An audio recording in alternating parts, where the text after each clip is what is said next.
Hey guys, Rock here with another World of Warplanes video. This time we'll be showing the importance of not giving up and how we pull out a tough win here just by sticking in there even when it's not looking good.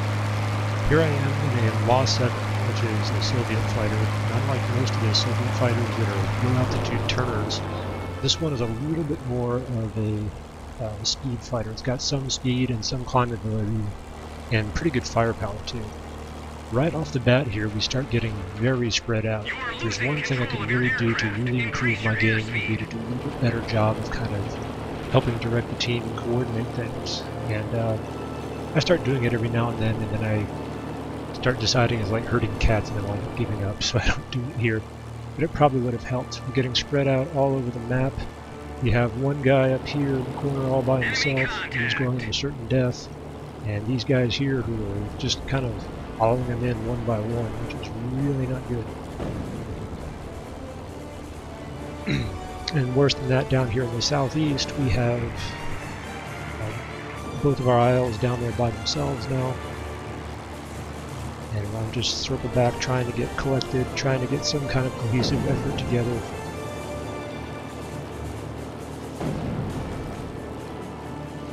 And kind of for lack of better options, I start looking around, looking for a wingman of sorts. If nothing else, just try to pick somebody, an aircraft of a similar type or capability that you can kind of stick together with and help clear each other, so at least we've got some sort of cohesive teamwork going on. So start to realize that our team is up there in the northwest, is just going in single file one by one to death. Which is not good at all, and they don't really switch direction either. I realize most of the enemy team is up there. I don't really want to dive on ILs, but kind of don't really have a choice. We have to get the gun in the fight here somehow and start doing something. So I'll dive on the 2T first. I'm getting over his AA, so I'm just going to make one pass and see what damage I can get out. La-7 does have pretty good cannons. I do have the top 23mm guns on this, so I can get some damage in. But I can't hang out over this AA too long, so I'll pick up the fourth. I'm going to help the team out with this IL-8. Got a little close to my teammate there.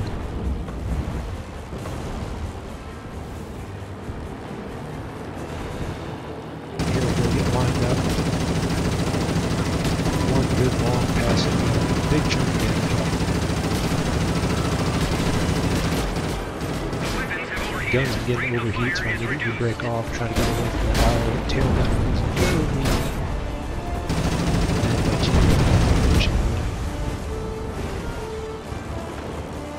So now things are still not looking very good at all. We're down 3 fighters right off the bat. We managed to get one IL, about to get the second one, which is a positive, but it's still we're at something of a disadvantage. If we make contact with this main group, we're going to be in a bad way. Begin moving back up over RAA, expecting the rest of their team to be coming in a little bit, trying to build up some altitude here in the meantime.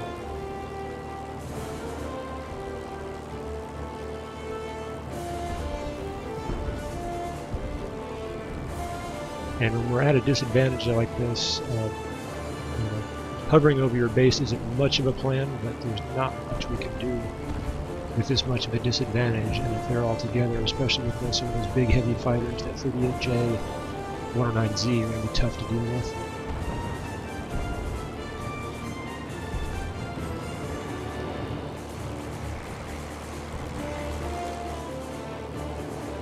And here they come. I was not expecting them to come from this direction. I see this Yak 3 above me, and I know he's above his altitude because top climb. Bond is very good at short burst climb weapons, so I'm coming in, dipping his belly a little bit.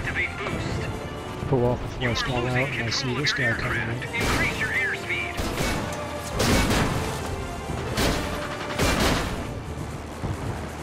Gave up a lot more hit points than I would have liked to there, but at least I managed to survive. I'm in a tough spot here. I'm at the very top end of my altitude range. So I want to be careful not to get any higher where I'm going to be even less performance, especially when I've got 2 Corsairs up here and we've just lost our Spitfire. Now we're down to essentially 2 fighters against 1, 2, 3, 4, 5, 6. So this is going to be tough here. I have both these Corsairs up here, both of them are more maneuverable than me. So I'm just going to have to be very careful and just try to make the best of this. Enemy aircraft on fire. I'm going to set him on fire there, that's nice. And I'm going to have to turn in on this one so he can't get on my tail. Switch to the other one and just try to make sure neither one really gets around on my tail and can finish me off. My teammate down there has moved down over the AA with the other fighter, which can't really blame him. He's a yak, he's a lower altitude fighter, and at least that pulls one fighter away from me, so I only have to deal with 2.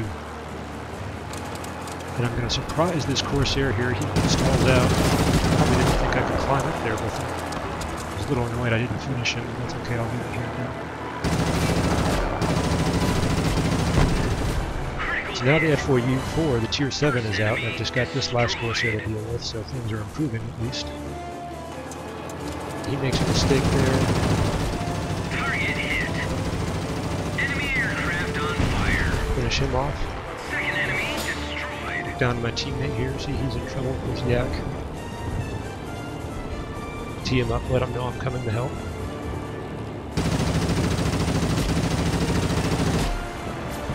Well, they've managed to hit there. But at least I got in his head, and AA finishes him off, so that's nice. And then this 38th is coming in. Make sure to get out of the way of the front. I'm more maneuverable than him, so I can try to get around on his flank or his tail here.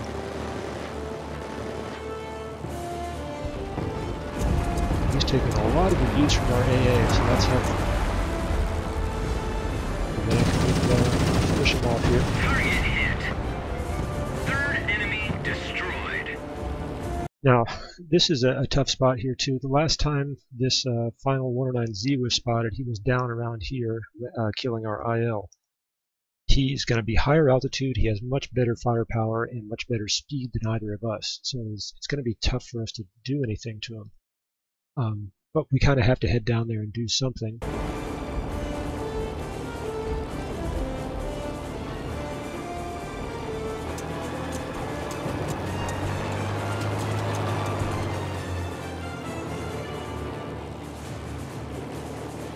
And the worst thing we could do would be to go over his base and over his AA. And seeing as how we're both pretty weak already. So we have to figure out something to do here, and it's actually my teammate who comes up with the plan to look at ground targets here and see what's up.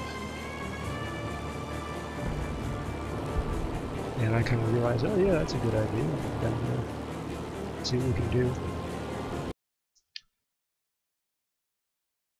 And he tees up a target there.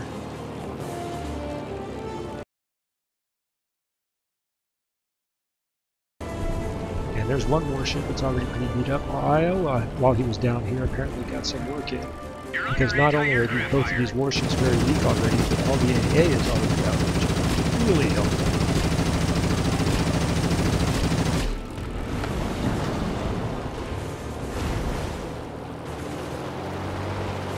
And if we can just get one of these ships finished off, that should reset their supremacy counter enough to let us win. And look at that.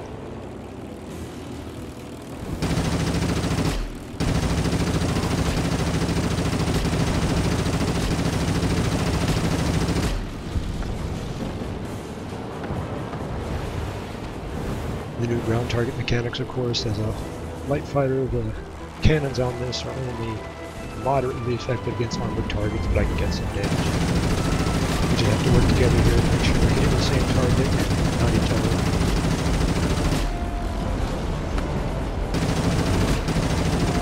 Basically just getting in some free damage and XP there.